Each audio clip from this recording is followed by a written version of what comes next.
John Silence Radio presenta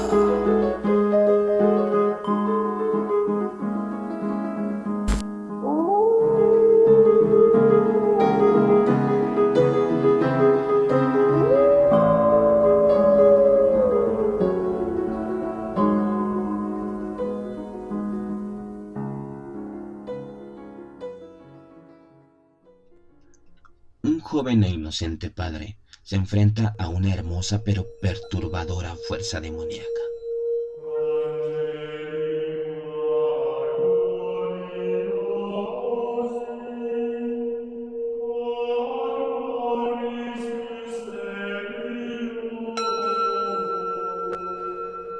De Théophile Gautier, La muerta enamorada.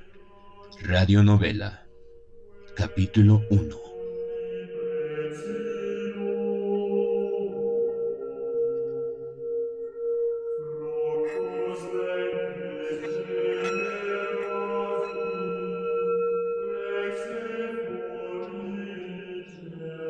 Padre, ¿tiene curiosidad por saber si yo nunca he gustado del amor? Pues bien, sí. La mía es una historia singular y terrible, y aunque tenga ahora 70 años, me es bastante difícil remover las cenizas de semejante recuerdo. Pero a usted no quiero rehusarle nada. En todo caso, nunca haría un relato de este género a un alma menos experta que la suya. Se trata de sucesos tan extraños que casi no me arriesgo a creer que me hayan ocurrido verdaderamente. El hecho es que me he encontrado por algo más de 3 años a merced de una ilusión diabólica.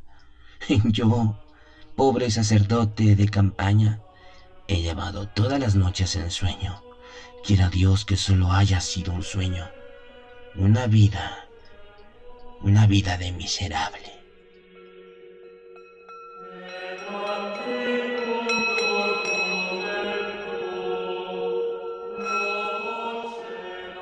Me bastó echar una sola mirada, tal vez un tanto complacido, sobre una criatura de sexo femenino, para casi llevar mi alma a la pérdida. Pero por fortuna, al fin, con la ayuda de Dios y de mi santo patrono, logré expulsar al espíritu maligno que me poseía. Mi existencia en cierto momento se había complicado con una vida nocturna y en completo contraste con la otra. Durante el día era un cura casto, enteramente ocupado en plegarias y cosas santas, pero de noche, apenas cerraba los ojos, me transformaba en un joven señor, fino, conocedor de mujeres, perros y caballos, jugador de dados, bebedor y blasfemo. Y cuando el alba me despertaba, la impresión que experimentaba era antes bien la de estar entonces durmiendo y soñar que hacía de sacerdote. De esa vida de sonámbulo me ha quedado el recuerdo desgraciadamente indeleble de palabras y objetos que nunca debí haber visto, y aunque jamás haya salido de las paredes de mi presbiterio, se diría, sintiéndome hablar, que yo fuera en cambio un hombre corrido, que después de haber aprovechado de todos los placeres que ofrece el mundo, se ha acercado a la religión para concluir en el seno de Dios su jornada demasiado turbulenta, y no el humilde seminarista que fui en realidad, envejecido luego en una parroquia ignorada por la mayoría, perdida en el fondo de un bosque donde nunca tuve ocasión de relacionarme con las cosas del siglo.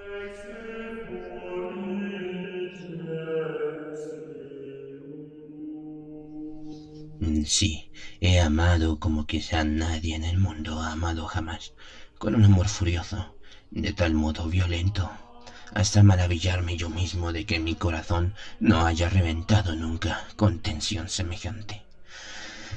¡Ay, qué noches! ¡Qué noches! La vocación de hacerme sacerdote la había sentido desde la más tierna infancia, por lo que todos mis estudios fueron orientados a ese fin, y mi vida, hasta los 24 años, no fue sino un largo noviciado.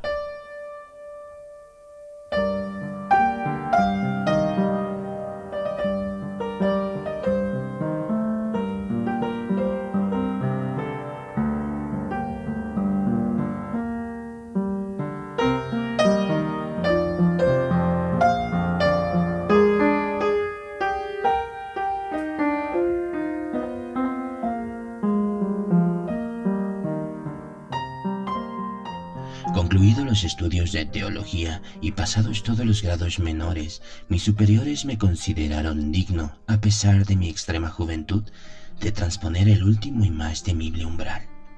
Quedó establecido que yo sería ordenado sacerdote durante la semana de Pascua. Hasta entonces nunca había estado fuera del recinto que comprendía el colegio y el seminario.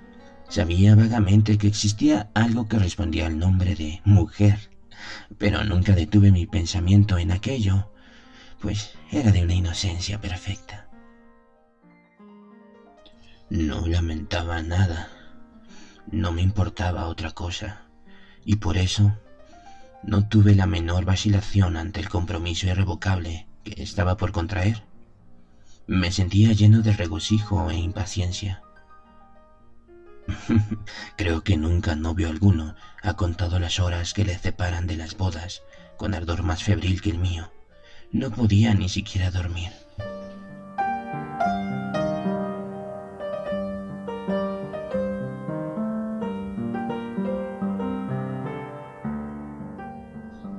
Me encontraba emocionado por la idea de que pronto podría decir misa. Ser sacerdote. No concebía nada más bello en el mundo. Hubiera rehusado convertirme en rey o poeta.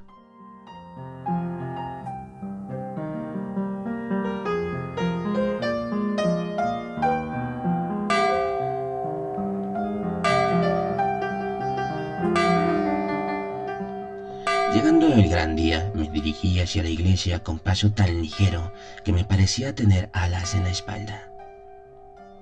Me creía semejante a un ángel y me extrañaba el rostro sombrío y preocupado de mis compañeros, porque éramos muchos los que debíamos recibir las órdenes.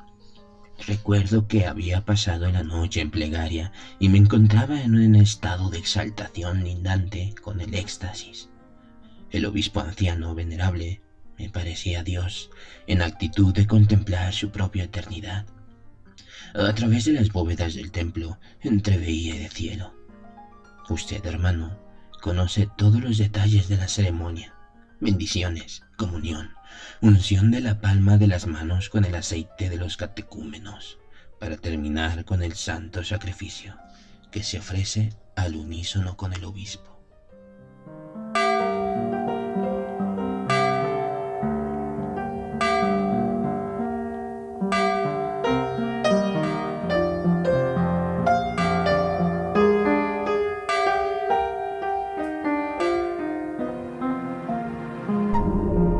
John Silence Radio.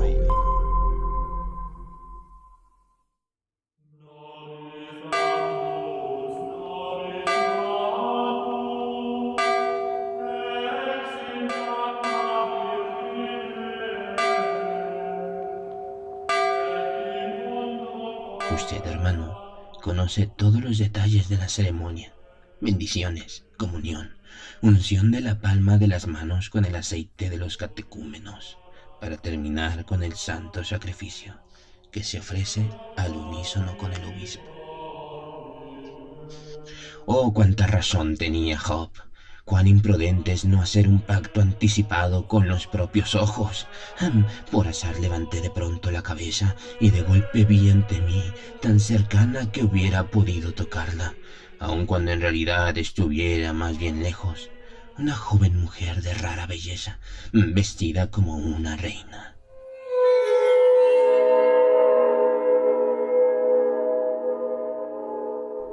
Fue como si se me cayeran escamas de los ojos. Experimenté la sensación de un ciego que recobra de improviso la vista. El obispo, tan esplendoroso hasta ese momento, se apagó inmediatamente. Los cirios empalidecieron en sus candelabros de oro como las estrellas al sobrevenir la mañana, y en toda la iglesia se hizo una tiniebla completa.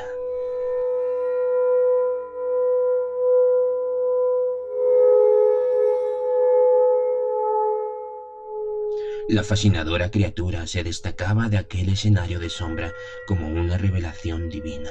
Parecía que se iluminara por sí sola y que ella misma fuera una fuente de luz.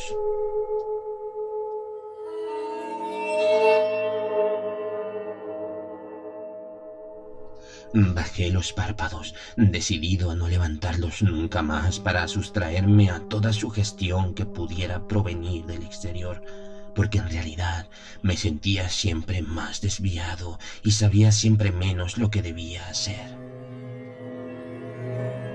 Un minuto después reabrí los ojos porque, aún a través de las pestañas, la veía brillar en una penumbra enrojecida como si estuviera mirando el sol.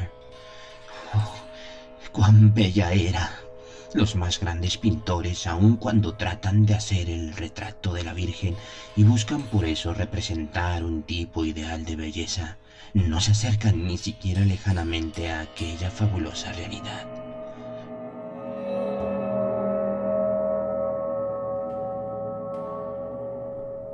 Ninguna paleta de pintor, ningún verso de poeta podría dar idea de ella.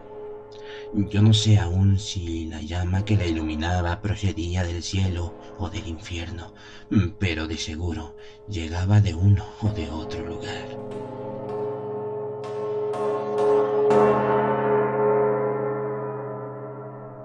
A medida que la observaba, sentía abrirse en mí puertas de las que hasta entonces no sospechaba ni siquiera su posibilidad, y la vida se me aparecía bajo una luz asaz y diversa.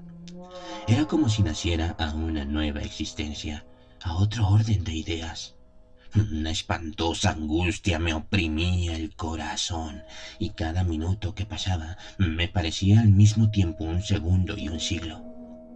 La ceremonia, sea como fuere, proseguía y me transportaba siempre más lejos de aquel mundo cuya entrada asediaban furiosamente mis deseos recién nacidos.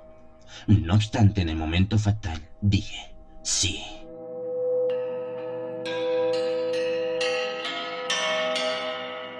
Hubiera querido decir no. Todo en mí se rebelaba y protestaba contra la violencia que mi lengua le estaba haciendo a mi alma. Una fuerza oculta me arrancaba las palabras de la garganta, a mi pesar. Algo igual debe acontecerle a las muchas niñas que van al altar con la firme resolución de rechazar al esposo que les ha sido impuesto penosamente. Pero llegado el momento, ninguna puede realizar dicho propósito. Algo igual debe acontecerle a todas las pobres novicias que terminan tomando el velo, aun cuando estuvieran muy decididas a desgarrarlo en pedazos en el momento de los votos. No se osa hacer estallar escándalo semejante en presencia de todos, ni decepcionar la expectativa de tantas excelentes personas. Se adivina, tejida y concentrada en vuestra respuesta, toda la voluntad de cada uno de los presentes. Sus miradas fijas oprimen como una capa de plomo, y además cada cosa se halla tan perfectamente preparada, todo se halla tan bien dispuesto por anticipado, y parece tan evidentemente irrevocable que cualquier reacción personal sucumbe bajo aquel peso enorme, y no puede sino ceder definitivamente.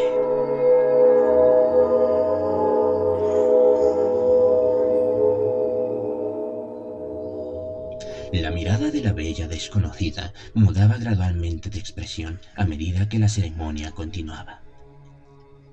Al principio era tierna y cálida.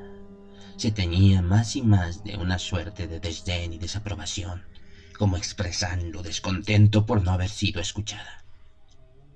Hice un esfuerzo que en sí hubiera sido suficiente para mover una montaña, tratando de expresar en un grito mi voluntad de no hacerme sacerdote, pero no logré nada. La lengua estaba pegada al paladar y me fue imposible traducir mi intención con el más insignificante gesto negativo. Me encontraba, aunque despierto, en un tipo de pesadilla. Ella pareció sensible al martirio que yo estaba sufriendo y, como si quisiera alentarme, me lanzó una mirada llena de divinas promesas. Sus ojos eran un poema de los que cada mirada constituía una canción. Era como si me dijera: si quisieras ser mío, yo te haría ciertamente más feliz que cuanto pueda hacerte Dios en el paraíso. Los ángeles se sentirían llenos de envidia. Desgarra ese sudario fúnebre con el que están por cubrirte. Yo soy la belleza, la juventud, la vida. Ven a mí, juntos seremos el amor. Nuestra existencia transcurrirá como un sueño y será solo un largo y eterno beso. Tira por tierra el vino del cáliz que te ofrecen y serás libre. Yo te guiaré hacia islas desconocidas. Dormirás sobre mi pecho en un lecho de oro macizo bajo un baldaquín de plata, porque te amo y quiero arrebatarte a Dios, hacia el cual tantos nobles corazones derraman inútilmente torrentes de amor y que ni siquiera llegan hasta él.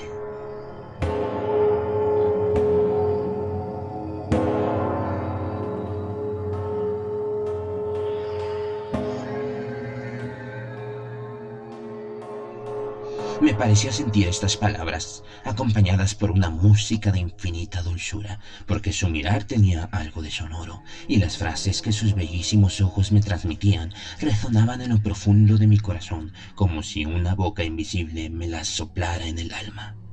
Me sentía muy dispuesto a renunciar a Dios, pero entre tanto continuaba maquinalmente cumpliendo todas las formalidades del rito. La hermosa me echó una mirada tan suplicante como desesperada, que fue como si aguzadas hojas traspasaran mi corazón. Pero ahora estaba hecho.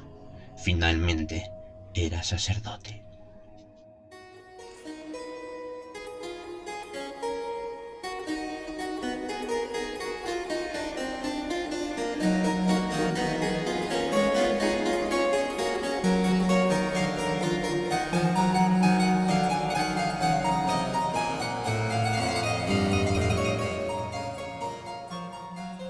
Creo que nunca rostro humano supo expresar angustia más desgarradora. La muchacha que ve caer a su lado al prometido, fulminado de improviso por un infarto, la madre que encuentra vacía la cuna de su niño, el avaro que encuentra una piedra en el sitio de su tesoro, el poeta que ha dejado caer en el fuego la única copia del manuscrito de su obra más importante. No tienen ciertamente una expresión más desolada e inconsolable.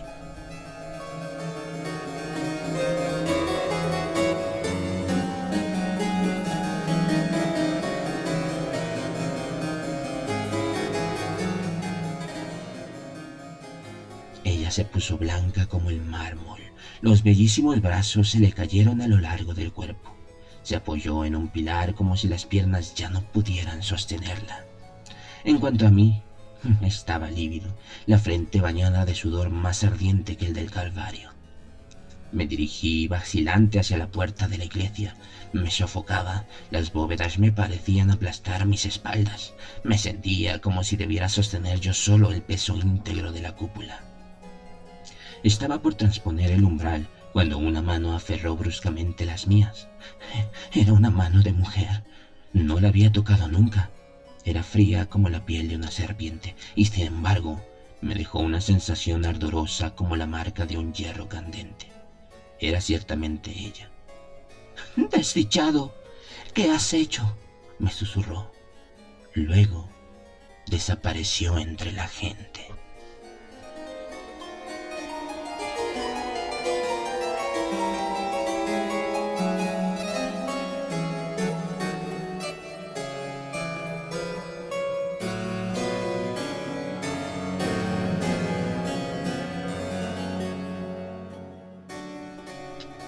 Pasó ante mí el viejo obispo. Me escrutó con aire severo. En efecto, mi continente debía parecer algo extraño. Palidecía y enrojecía de continuo, y sin razón aparente, la cabeza me daba vueltas. Uno de mis compañeros tuvo piedad de mi estado y se tomó la molestia de acompañarme de nuevo. Solo no hubiera encontrado ciertamente el camino del seminario. A la vuelta de una callejuela, mientras mi compañero miraba a otro lado, un pajecito negro, extrañamente vestido, se me acercó y sin detenerse me entregó una pequeña cartera preciosamente labrada, haciéndome seña de que la ocultara.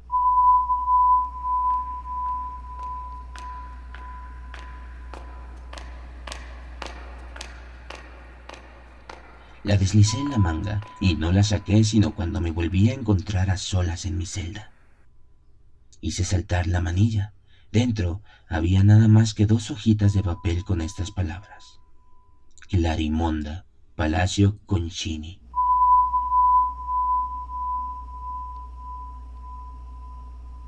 Estaba tan poco informado en esa época de las cosas del mundo que nada sabía de Clarimonda. Si bien a la redonda se hablaba mucho de ella, y además yo ignoraba por completo dónde estaba el Palacio Concini.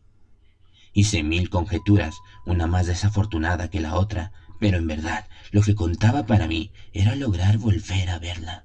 Y le daba muy poca importancia a lo que ella fuese, gran dama o cortesana. Aquel amor recién nacido se había arraigado de manera indestructible y ni siquiera pensé en la posibilidad de arrancarlo. Esa mujer me dominaba ahora completamente.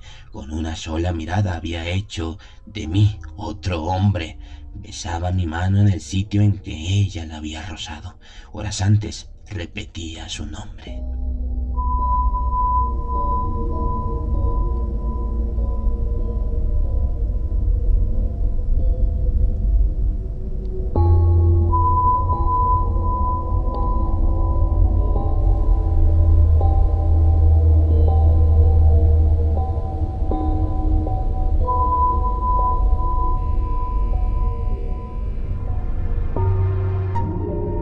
John Silence Radio.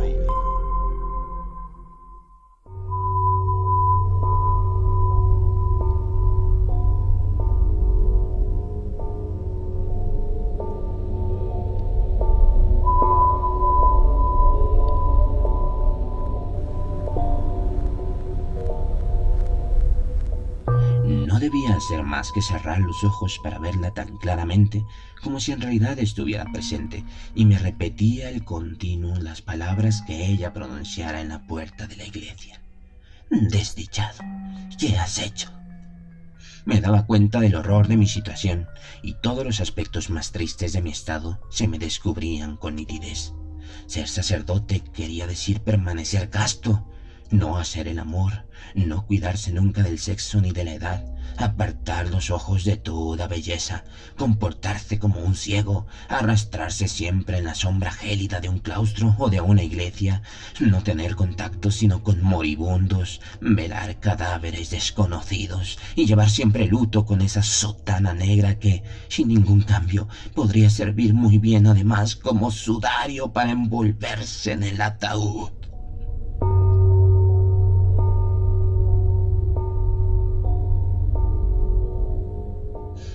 ¿Cómo hacer para ver nuevamente a Clarimonda? No hallaba ningún pretexto para salir del seminario, pues no tenía amistades en la ciudad. Además, ni siquiera debía quedarme en esos lugares. Antes esperaba que me destinaran a una parroquia. Intentaba arrancar las barras de mis ventanas, pero estaba a una altura impresionante y además no tenía cuerdas. Por consiguiente, era inútil pensar en escapar. Por otra parte, solo hubiera podido bajar de noche. ¿Y cómo habría podido salir de apuros en el dédalo de calles que apenas conocía? Todas esas dificultades que para otro tal vez hubieran sido insignificantes parecían insalvables al mísero seminarista recién nacido al amor, sin experiencia, sin dinero y sin ropas normales.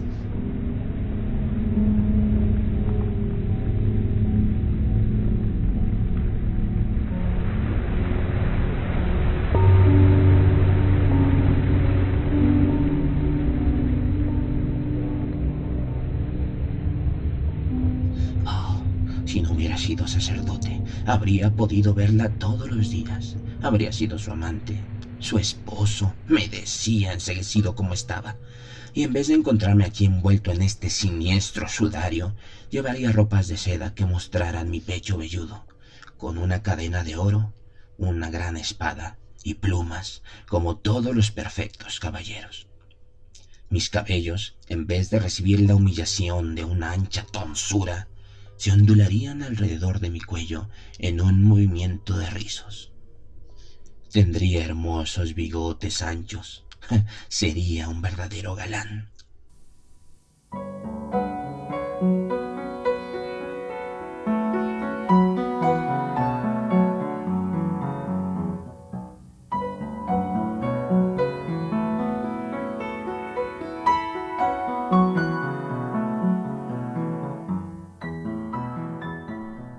En cambio, una sola horita pasada ante un altar, alguna media palabra articulada de mala gana, habían bastado para sacarme completamente de los vivos. Yo mismo había construido mi tumba, yo mismo había echado el cerrojo de mi prisión. Me asomé a la ventana.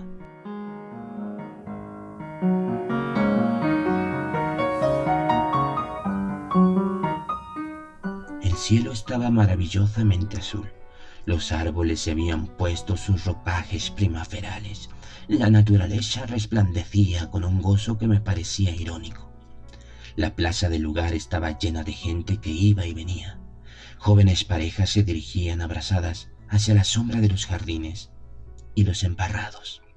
Pasaban algunas comitivas entre cantos y estribillos de bebedores. Tal movimiento, el ímpetu y la alegría general hacían resaltar aún más lastimosamente mi lucha y mi soledad. No pude soportar ese espectáculo. Cerré la ventana y me arrojé a la cama, lleno el corazón de odio y celos irrefrenables, mordiendo mis dedos y el cobertor, como haría un tigre con hambre de 3 días.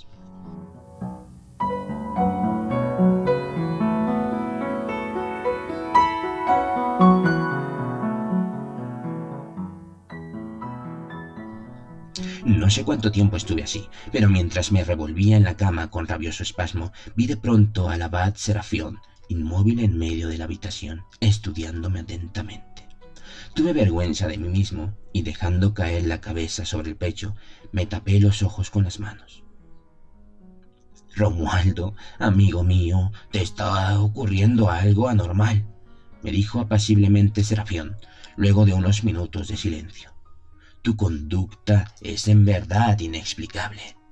Un ser pío, tranquilo y dulce como tú, se agita en su celda como una fiera. Cuídate, hermano, de no escuchar las sugestiones del diablo, porque el espíritu maligno, enojado por saberte desde ahora consagrado al Señor, te ronda y hace el último esfuerzo por atraerte hacia él.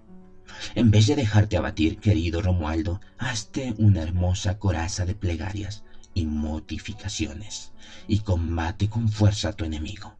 Solo así podrás vencerlo. La prueba es necesaria a la virtud.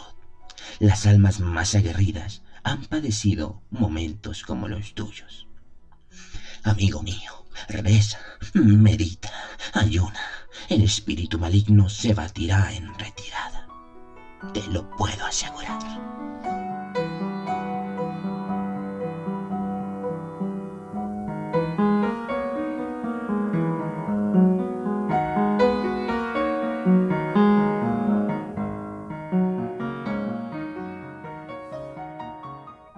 El discurso del abad Serafión me ayudó a volver a encontrarme a mí mismo y a restituirme un poco el alma. «Venía a anunciarte tu nominación a la parroquia de C. Ha muerto el sacerdote que la tenía hasta ahora y el obispo te ha designado para sucederle. Debes de estar listo mañana». Asentí con un movimiento de cabeza y el abad me dejó de nuevo solo. Abrí el misal y comencé a leer una plegaria, pero las palabras se me confundían ante los ojos y el libro se me deslizó de la mano sin que yo hiciera nada para detenerlo.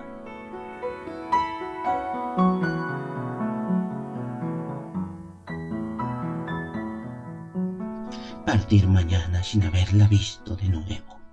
Agregar una ulterior imposibilidad a todas las que ya se interponían entre nosotros. Perder para siempre la esperanza de encontrarla, de no ser por milagro. ¿Y qué tal si le escribiera algo? ¿A quién jamás podía confiarme vestido como lo estaba de los sacros paramentos? En esos momentos experimenté una angustia indecible. Me volvió a la mente lo que el abad había dicho de los ardides del diablo, lo raro de toda la aventura, la belleza sobrenatural de Clarimonda, el resplandor fosforescente de sus ojos, el tacto ardiente de sus manos, la turbación en que me sumiera, la transfiguración que en mí había operado, mi devoción que se deshiciera en un instante. Todo probaba con claridad la presencia de Satanás, y acaso aquella sedeña mano no fuese sino el guante que recubría su garra. Estos pensamientos me provocaron un inmenso terror. Recogí el misal y comencé a orar. Creo en un solo Dios, Padre Todopoderoso, Creador del universo y la tierra, de todo lo visible y lo invisible. Creo, Dios de Dios, luz de luz, Dios verdadero, engendrado, no creado, circunstancial al Padre.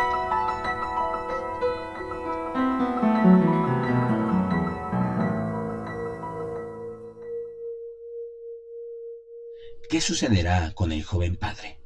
¿Acaso escapará? No te pierdas el siguiente episodio de La muerte enamorada de Théophile Gautier, solo por John Silence Radio.